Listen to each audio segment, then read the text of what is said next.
All right, we've been talking about this for, well, it seems like forever, but the eclipse is finally now upon us. Right around 10 o'clock tomorrow morning, the moon will move in front of the sun and we will go partially dark. Jeff Van Sant joins us live right now with what we can expect. Jeff. So it turns out, total eclipses are not a rarity around the world, but here in the U.S., last time we saw one was in 1979. So it is going to be really cool for all of us to be able to experience this, see this, because this will be a once-in-a-lifetime kind of thing. But it's going to be even more cool for scientists.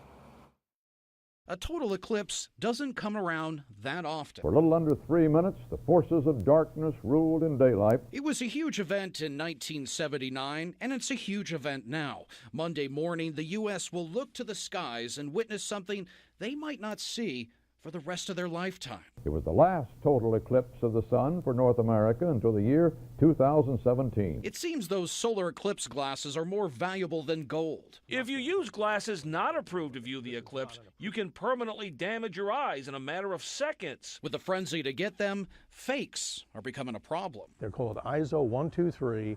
12-2. You have to make sure that it has ISO certification printed on the inside of the solar glasses. Now, in terms of what you will see, it could be breathtaking. The sun is about 400 times farther away than the moon, and the moon is 400 times smaller than the sun. So when the moon gets between us, it actually blocks out the disk of the sun. Eclipses occur more than you actually think, but the last time we saw one here in the U.S. was in the 70s. And when we go dark, you'll notice some changes. If you're watching the total eclipse, you can actually feel it get colder when the sun is entirely behind the moon. Here in the valley, it won't be a perfect eclipse, but still amazing. It will be about 70% of the sun covered.